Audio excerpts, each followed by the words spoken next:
Good morning, good afternoon, good evening. Welcome to Raven's Readings. Today I'm reading again from Winnie the Pooh by A. Milne. I'll be reading from classics like this one on Mondays or Tuesdays. My own stories at the end of the week. If you subscribe to my newsletter, you'll get notified of my updates as soon as they're ready. If you enjoy this reading or have other classics you'd like to hear, leave me a comment. In the previous chapter, Eeyore lost a tail and Pooh found one. Such a coincidence. In this chapter, Piglet meets the ferocious Heffalump. Chapter 5, in which Piglet meets a Heffalump. One day, when Christopher Robin and Winnie the Pooh and Piglet were all talking together, Christopher Robin finished the mouthful he was eating and said carelessly, "I saw a Heffalump today, Piglet." "What was it doing?" asked Piglet. "Oh, just lumping along," said Christopher Robin. "I don't think it saw me." "I saw one once," said Piglet. "At least I think I did," he said. "Only perhaps it wasn't." "Oh, so did I," said Pooh, wondering what a Heffalump was like. "You don't often see them," said Christopher Robin carelessly. "Oh, not now," said Piglet. "Not at this time of year," said Pooh. Then they all talked about something else until it was time for Pooh and Piglet to go home together. At first, as they stumped along the path which edged the 100-acre wood, they didn't say much to each other, but when they came to the stream and had helped each other across the stepping stones and were able to walk side by side again over the heather, they began to talk in a friendly way about this and that, and Piglet said, "Well, if you see what I mean, Pooh," and Pooh said, "Oh, it's just what I think myself, Piglet," and Piglet said, "But on the other hand, Pooh, you must remember," and Pooh said, "Oh, yeah, quite true, Piglet, although I had forgotten it at the moment." And then, just as they came to the 6 pine trees, Pooh looked round to see that nobody else was listening and said in a very solemn voice, "Piglet, I have decided something." "What have you decided, Pooh?" "I have decided to catch a Heffalump." Pooh nodded his head several times as he said this and waited for Piglet to say how, or "Pooh, you couldn't," or something helpful of that sort, but Piglet said nothing. The fact was, Piglet was wishing that he had thought of it first. "I shall do it," said Pooh, after waiting a little longer, "by means of a trap, and it must be a cunning trap, so you will have to help me, Piglet." "Oh, Pooh," said Piglet, feeling quite happy now, "I will." And then he said, "How shall we do it?" And Pooh said, "Well, that's just it, how?" Then they sat down together to think it out. Pooh's first idea was that they should dig a very deep pit, and then the Heffalump would come along and fall into the pit, and... "Why?" said Piglet. "Oh, why what?" said Pooh. "Oh, why would he fall in?" Pooh rubbed his nose again and said that he hadn't thought of that, and then he brightened up and said that if it were raining already, the Heffalump would be looking at the sky, wondering if it would clear up, so he wouldn't see the very deep pit until he was halfway down, when it would be too late. Oh, Piglet said that now that this point had been explained, he thought it was a cunning trap. Pooh was very proud when he heard this. He felt that the Heffalump was as good as caught already, but there was just one other thing which had to be thought about, and it was this. Where should they dig the very deep pit?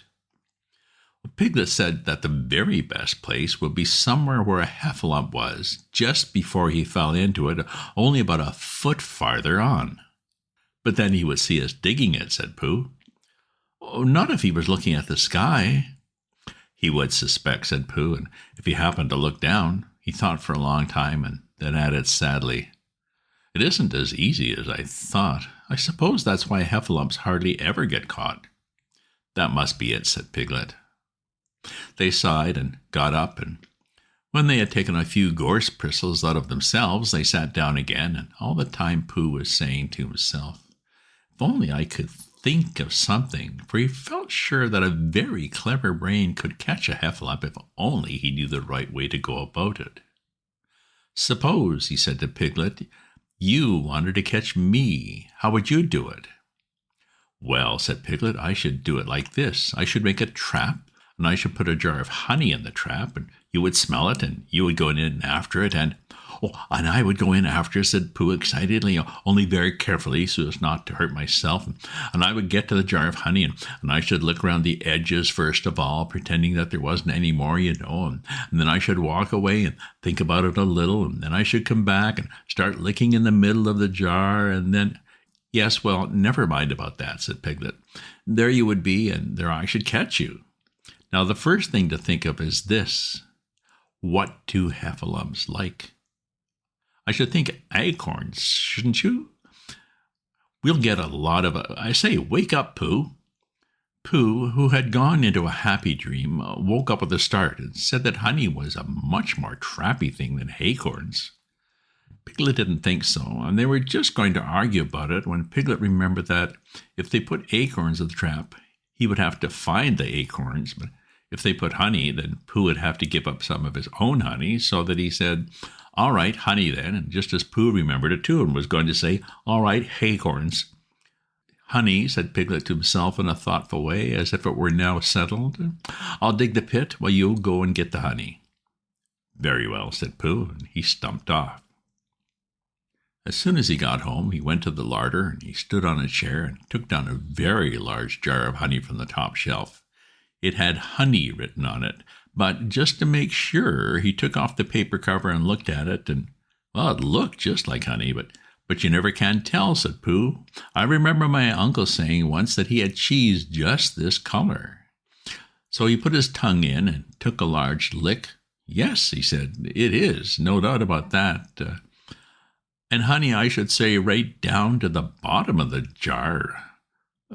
Unless, of course," he said, "somebody put cheese in at the bottom just for a joke.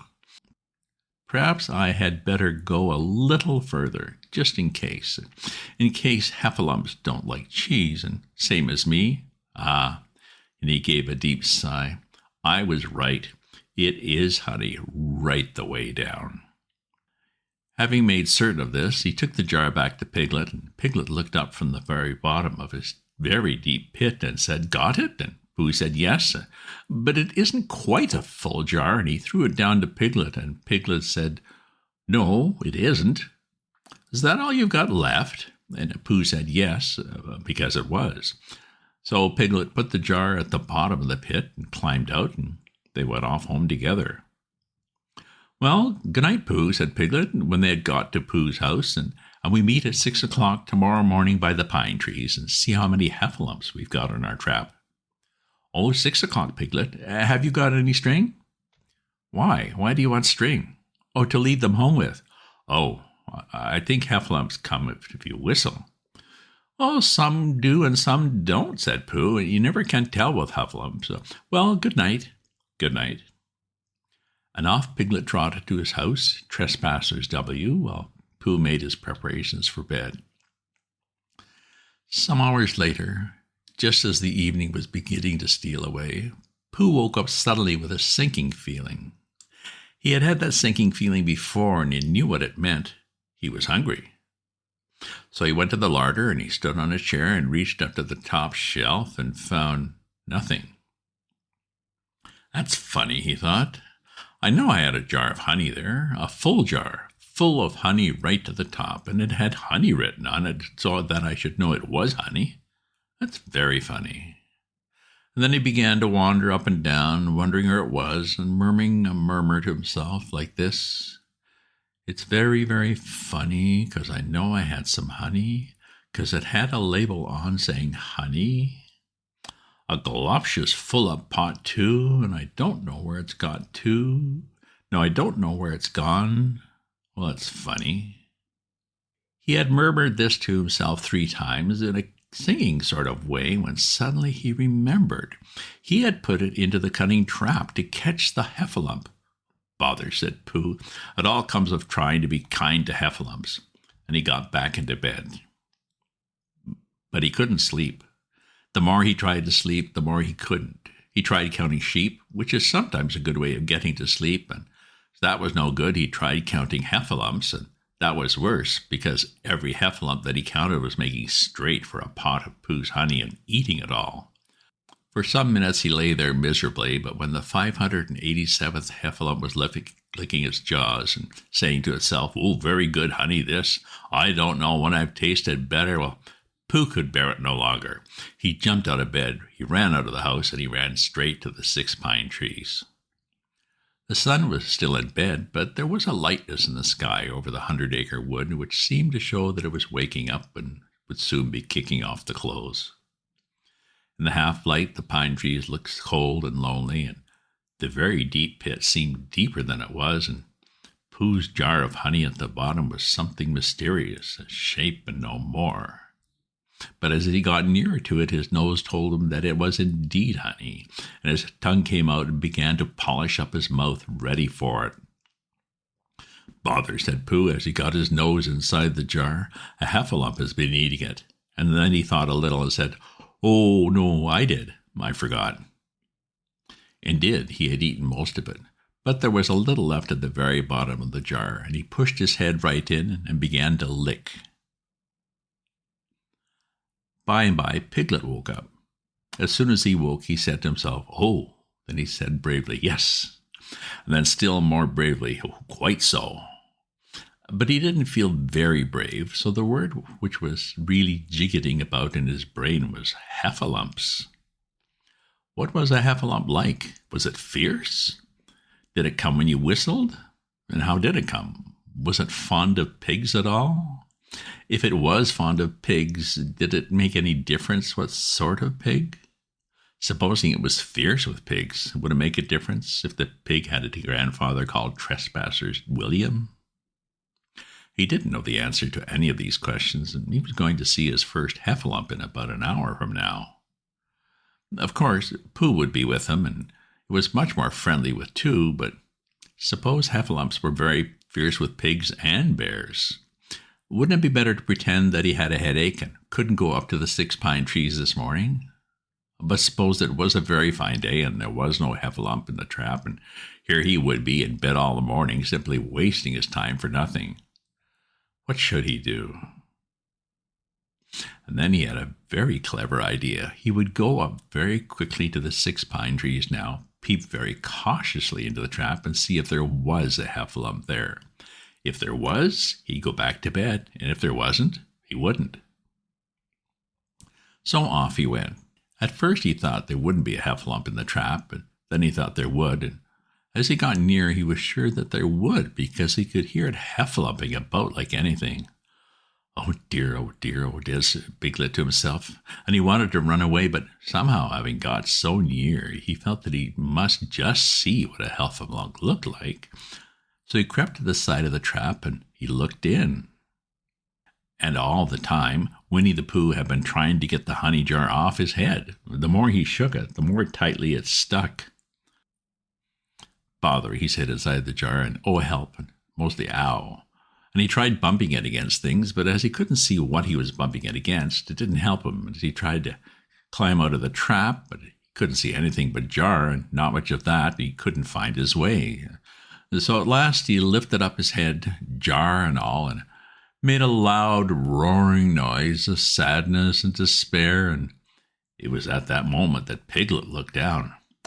"Help, help," cried Piglet, "a heffalump, a horrible heffalump." And he scampered off as hard as he could, still crying out, "Oh, help, help, a horrible heffalump, huff, huff, a horrible horrorlump, a huffable hellerlump." And he didn't stop crying and scampering until he got to Christopher Robin's house.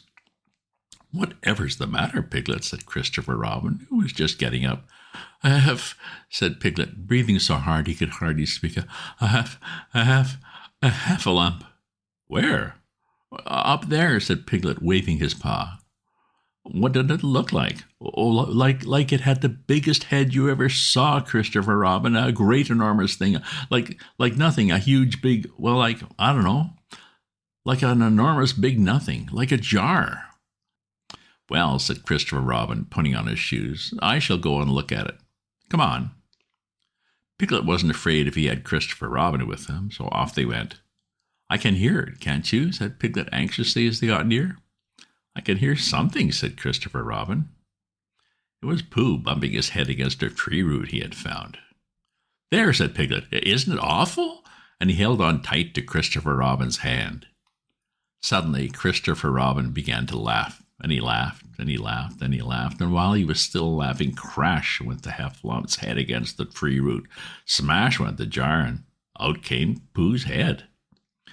Then Piglet saw what a foolish piglet he had been, and he was so ashamed of himself that he ran straight off home and went to bed with a headache. But Christopher Robin and Pooh went home for breakfast together. "Oh, Bear," said Christopher Robin, "how I do love you." "Oh, so do I," said Pooh.